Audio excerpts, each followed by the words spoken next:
Hello everyone, welcome to Marigold TV. Please, if today is your first time to watch or listen to my video, don't forget to hit the subscribe button and also remember to press the bell sign. For those of you that have already subscribed, thank you so much. I so much appreciate you now. So say subscribe to this channel. And if you never see subscribe, please kindly do so. In this channel, I dey bring latest updates based on what they happen for inside life. So today, my people, I want to talk about this very picture one that they see here. So I believe many of you know when you are from Nigeria, definitely you must know this man. He's popularly known as E-Money. He's a billionaire and he's from Igbo land. Now the matter don't set for where it's a Nigeria Police General, the one begin they investigate the source of his money. This very man, in case you really want to know more details about him, as I have said before, is a billionaire and is a man that lives a flamboyant life. When you talk about money, he has it. It not be the cars we get to, it not be the houses we get to, it not be so many assets we get for that Nigeria. We don't even need to even count it. Not the one we even they see for social media now. So it could happen to be say it gets police escorts. The police escort where it gets now those ones like bring the problem. One could be like say one they get problem with police general now. The escort we get based on the story, E-Money they use them for domestic kind of work. If E-Money want enter car, now police where they escort and we're supposed to evil kind of guide down wherever he go, and their work is not even part of opening door, carrying umbrella, doing this and doing that. We all know say Nigeria policemen, many of them they be hungry people. I beg my people, many of our Nigeria policemen they be hungry people, so they can do anything just for them to get a way of surviving. So as E-Money, they use them for all of those kind of work where you suppose make us help or as boy they do. It don't begin they use Nigeria police for it. Now there, now Inspector General, the overall General of Police, he named now Muhammadu Adamu or so. He can't get to see the way where E-Money take the abuse the police officer where the escorter. As those things can draw your attention, now they can say they want to know more about the source, how he take make his money, about the way where it. In fact, I know that money have one spirit, right? When you have money, there is no way you can hide for it. Even though you just try to pretend, the money, people looking at you, the money must definitely show itself out that money is here, that this person is not a hungry person, this person is a successful person, no matter how you try to do it. And at the same time, there are some which have already labored so hard for it. Once the opportunity comes and you succeed, all your hard work can't pay last. Sometimes during the time when you take suffer, when you take struggle, as the money comes, so you don't go once, when you can begin to live into poverty. You want to enjoy your life. You want to flex. You want to use every best thing for your life.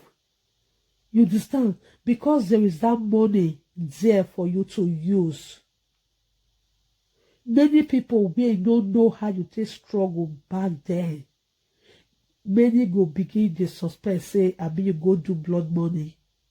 Or how come when you feel just say make am like this? Una know when somebody dey poor, may God not let us poor. Okay? We pray to be successful. Success is ours. Success is our own. When somebody go dey suffer through the hardship, through the thick and thin, many of those people wey go dey look you now, dey imagine now say, as money don't come now, how you take make am? Now so it just say easy for people to make it. Now be say so many of the ways they struggle, they never see make am. Now the same set of people, now they go come they stigmatize you. They give you name wey not be your own. Say you go make blood money, you go make money rituals, you go do this, you go do that. Just like as this e-money now, nobody know the source of his income, and now he know as he take get the money. If na hard work, labor, now he do business. Like I know most of all those able guys, they deal with all those drugs business. If they succeed, good for them. If they don't succeed, they go ahead themselves for kirikiri. Many don't see die through all those drug business and all. I no use that one to say now this e-money say make he billions. So I'm just using it to explain. So now this case, as police want begin the investigator now to know the source of his wealth. If his hand is clean, there is nothing for you to be worried. Unless now only when the hand not clean, now that problem go day. Honestly, problem go day. And there is one thing about Nigeria people, even both the policemen and the individuals as well. They are always after people that have make it already. They never want to say the long way you have been coming from. Then immediately you've succeeded in life, they want to come into your life. They want to dig more about you. But you cannot say because you don't want police to keep monitoring you, you don't want EFCC to come and bust into your house, and for you not to enjoy your wealth. You have to, when your hand is clean, when you are able to prove it. I know say get the kind money where person go really get. You need to be investigated.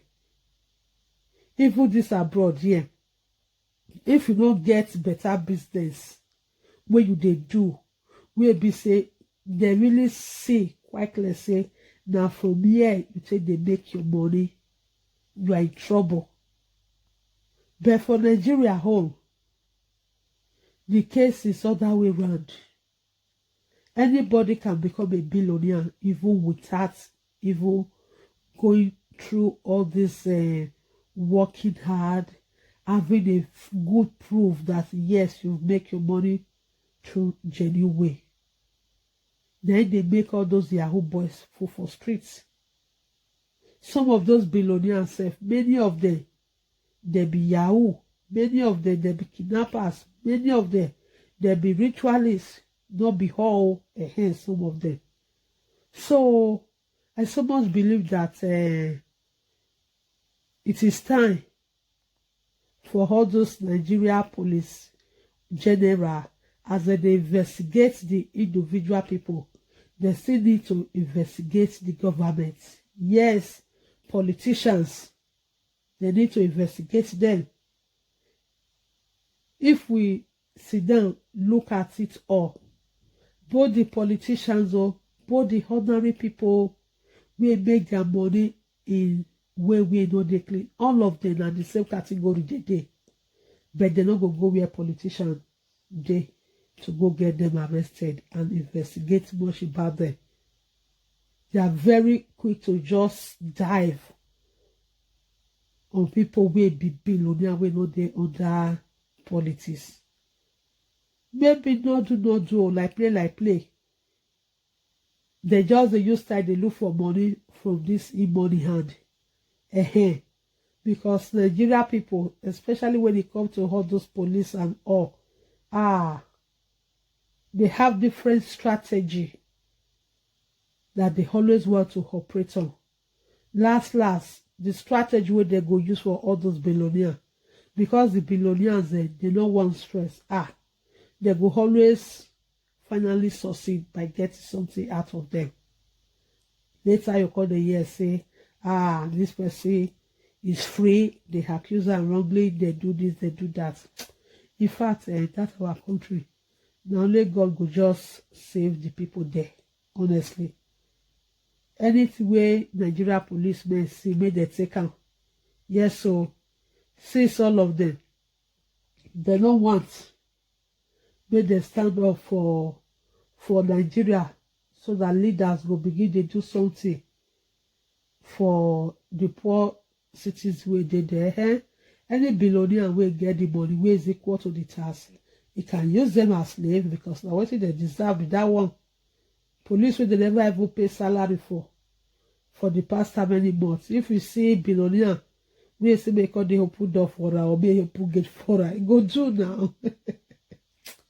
So anyway, my people, as I just see this one for inside social media, now I say me I just bring the update come for now. How now see my people. So put your comments, if you know this him money, put your comments what you think about him. Thank you very much and see you in my next video.